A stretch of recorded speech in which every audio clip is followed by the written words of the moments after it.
Welcome friends. आज हम बात करने वाले हैं बोर्ड मास की ही तरह एक पॉपुलर रूल जिसका नाम है पेमडास। तो आज हम पढ़ेंगे पेमडास के बारे में कि पेमडास क्या होता है। देखिए, जैसा कि हम जानते हैं बोर्ड मास में हमने पढ़ा था V B O D M A S। V का मतलब था वेहिकुलम, जिसे इस तरह बनाया जाता है जो किसी भी एक सिंगल ऑपरेशन के ऊपर लगाकर उस ऑपरेशन के इंपॉर्टेंस को बढ़ा देता है क्वेश्चन में। तो उसके बाद आता है ब्रैकेट।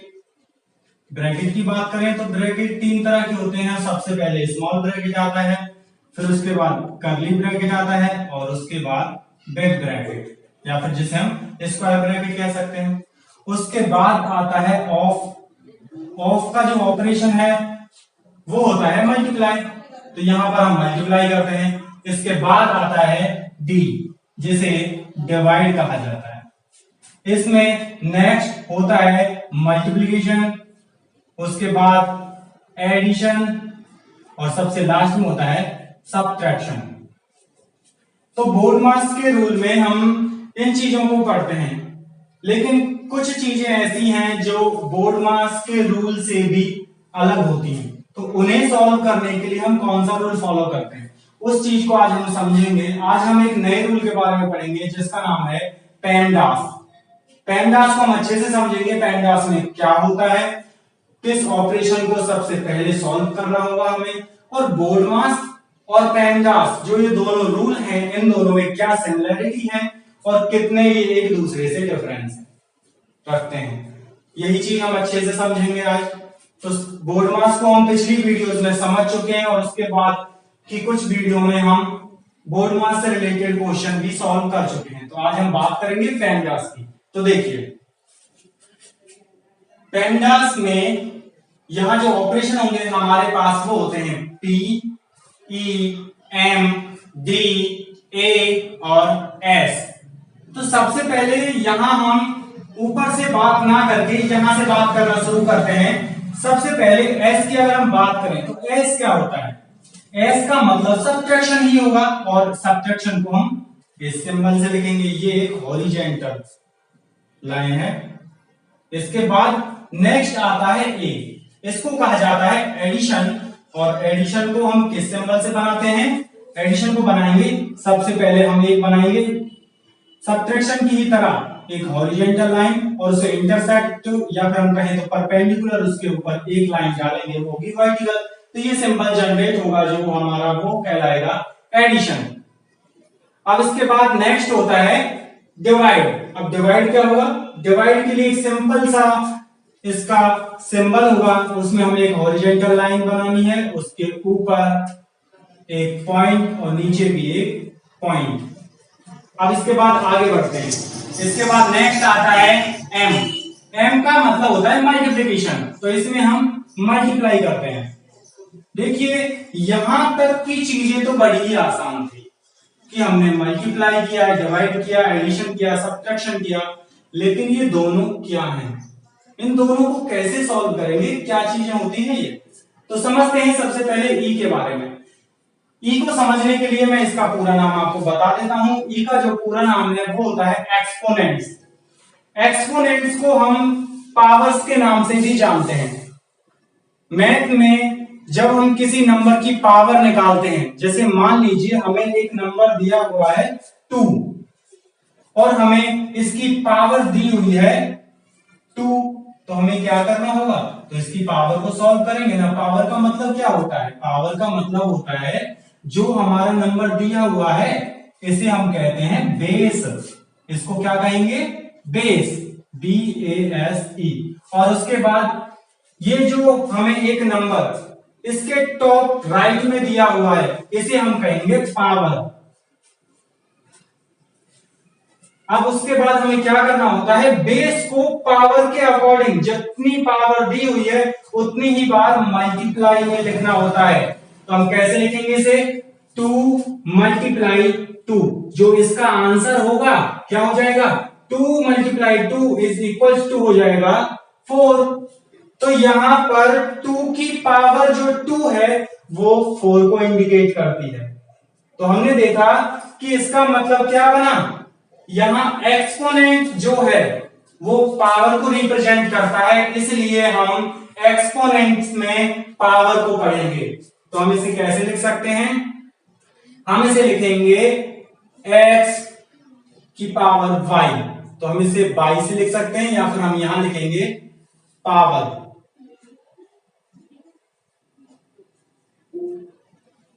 कोमा।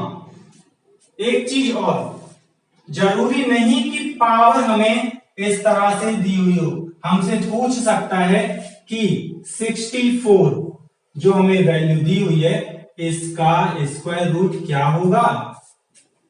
इसका अगर हमें स्क्वायर रूट निकालने के लिए बोला जाए तो क्या होगा। अब हम कैसे समझेंगे स्क्वायर रूट कौन सी पावर होती है, तो ये चीज, इस चीज के बारे में हम डिटेल्स में किसी और वीडियो में बात करेंगे, लेकिन फिलहाल के लिए हम बताते हैं जो स्क्वायर रूट है, स्क्वायर रूट की अगर हम बात करें तो इसका मतलब होता है हाफ पावर। इसका मतलब हम कैसे लिखेंगे इसे, 64 की जो पावर होगी वो 1/2 होगी। अब इसे हमें सॉल्व करना होगा। अब 1/2 पावर हम नहीं जानते, अगर किसी की पावर 1 दी हुई हो तो हम उसे एक बार मल्टीप्लाई में लिख सकते हैं, अगर किसी की पावर 2 दी हुई हो तो हम उसे 2 बार मल्टीप्लाई में लिख देंगे। लेकिन प्रॉब्लम तब आती है जब हमें पावर कितनी दी हुई हो, हमें पावर अगर दी हुई हो 1/2, अगर हमें हाफ पावर दी हुई है तो हम उसे कैसे सॉल्व करेंगे। इसका सबसे आसान तरीका होता है कि अंदर दिया हुआ जो नंबर है उसे हमें किसी भी नंबर के स्क्वायर में चेंज करके लिख देना है।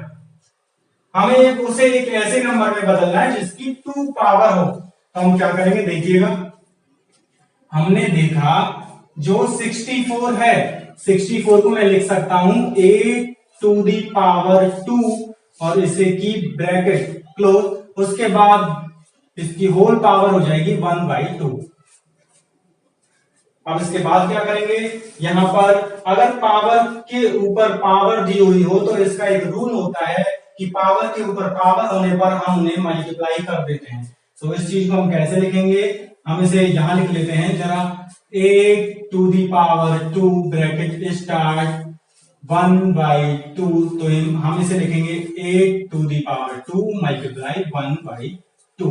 अब यहां पर हम 2 से 2 को कैंसिल कर देंगे, 2 से हमने 2 को कैंसिल किया तो यहां बन गई है a⁻1, और इसे सॉल्व करके हम लिख सकते हैं ओनली 8। तो इसका फाइनल आंसर क्या हो जाएगा, 8 हो जाएगा। तो हमने क्या देखा, यहां पर हमें स्क्वायर रूट दिया हुआ था 64 का, तो उसे हम कैसे लिखेंगे, 8 लिखेंगे। तो यहां पर हमें एक्सपोनेंट पावर को सॉल्व करना होगा। अगर हमें किसी क्वेश्चन में एडिशन, सब्ट्रैक्शन, डिवीजन ये सभी कुछ दिया हुआ हो और उसके साथ किसी नंबर की पावर भी दी हुई हो, तो हम सबसे पहले पावर को सॉल्व करेंगे, उसके बाद मल्टीप्लिकेशन, डिवीजन, एडिशन और उसके बाद सब्ट्रैक्शन को सॉल्व करेंगे। तो हम यहाँ क्या लिख सकते हैं, इसे हम स्क्वायर रूट का सिंबल भी दे सकते हैं कि हम यहाँ पर स्क्वायर रूट भी सॉल्व करेंगे। अब इसके बाद आगे बढ़ते हैं। अब हम आगे बात करते हैं कि P जो है वो किसे इंडिकेट करता है, P का मीन क्या होगा, मतलब क्या होगा। यहां पर जो P का मतलब है वो होता है परसेंटेज। तो इसे हम कैसे डिनोट करेंगे, परसेंटेज का एक सिंबल होता है, इस तरह से हम परसेंटेज के सिंबल को बना सकते हैं। परसेंटेज के सिंबल के अकॉर्डिंग क्या होता है कि इसका मतलब है, अगर मान लीजिए हमें कभी दिया हुआ है 5%, तो इसे हम इस तरह से एक्सप्लेन करके लिख सकते हैं, 5 का जो हमें मल्टीप्लाई करना है वो होगा 1/100, या फिर हम कहें तो जो नंबर हमें दिया हुआ है उसे 100 से डिवाइड कर देना है, 5 को डिवाइड कर देना है 100 से, तो ये इसका परसेंट कहलाएगा। तो यहां अगर हमें क्वेश्चन में कोई सिंप्लीफिकेशन का क्वेश्चन हमें दिया हुआ है तो उस क्वेश्चन में से हम सबसे पहले परसेंटेज को सॉल्व करेंगे, उसके बाद पावर को सॉल्व करेंगे, उसके बाद हम मल्टीप्लाई पर आएंगे, फिर डिवाइड पर, उसके बाद एडिशन और सबसे लास्ट में जाकर सब्ट्रैक्शन को सॉल्व करेंगे। इसी के साथ हम बात करते हैं एक बार फिर से बोर्ड मास की, कि बोर्ड मास में हमने देखा था, सबसे पहले v को सॉल्व किया जाता है, फिर उसके बाद b, फिर O और O के बाद में D को, फिर M, फिर A और उसके बाद S। तो इनके सिंबल एक बार बना लेते हैं। ये हो जाता है बार, ये ब्रैकेट, ये ऑफ होगा जिसका ऑपरेशन मल्टीप्लाई होता है, ये डिवीजन हो जाएगा, फिर से मल्टीप्लाई, ये एडिशन और ये सब्ट्रैक्शन। तो यहां देखिएगा, यहां हमने देखा सब्ट्रैक्शन बिल्कुल सही है इसमें, यहां पर भी सब्ट्रैक्शन बिल्कुल सही दिया हुआ है, यहां एडिशन दिया हुआ है, यहां भी एडिशन दिया हुआ है, लेकिन यहां डिवीजन और यहां पर मल्टीप्लिकेशन दिया हुआ है। यहां हमने देखा PEMDAS में मल्टीप्लाई को इंपॉर्टेंस दिया हुआ है, मल्टीप्लाई हम पहले करते हैं और उसके बाद डिवीजन सॉल्व करते हैं, लेकिन BODMAS के रूल के अकॉर्डिंग पहले हम डिवीजन को सॉल्व करेंगे, उसके बाद मल्टीप्लिकेशन पर आएंगे। तो इस बात से आपको फर्क नहीं पड़ना चाहिए, इस बात के लिए बिल्कुल भी परेशान ना हो। PEMDAS और BODMAS जो ये दोनों रूल हैं मैथ के लिए सबसे परफेक्ट हैं, तो इसलिए आप इसमें बिल्कुल भी कंफ्यूज ना हो कि हम PEMDAS को सही माने या BODMAS को। इसमें अगर आप डिवीजन पहले करते हो या मल्टीप्लिकेशन पहले करते हो तो सवाल जो आपका क्वेश्चन दिया हुआ है उस पर कोई भी इफेक्ट नहीं पड़ेगा। बस आपको एक छोटा सा रूल फॉलो करना होगा जो अभी आपको मैं बता देता हूं। यहां आपको एक रूल ये फॉलो करना है, अगर आपको इन दोनों में से कोई भी ऐसी चीज है जो आपको अच्छे से समझ में नहीं आई है और आपको लगता है कि आपको डाउट है, क्वेश्चन को सॉल्व करते वक्त आपको डाउट है, तो उस वक्त आप क्या करोगे? आपको हमेशा एक तरीका आजमाना होगा, वो होता है लेफ्ट टू राइट। यहां आपका जो रूल होगा वो होगा लेफ्ट टू राइट रूल। आपको हमेशा लेफ्ट टू राइट रूल को हमेशा ही फॉलो करना होगा।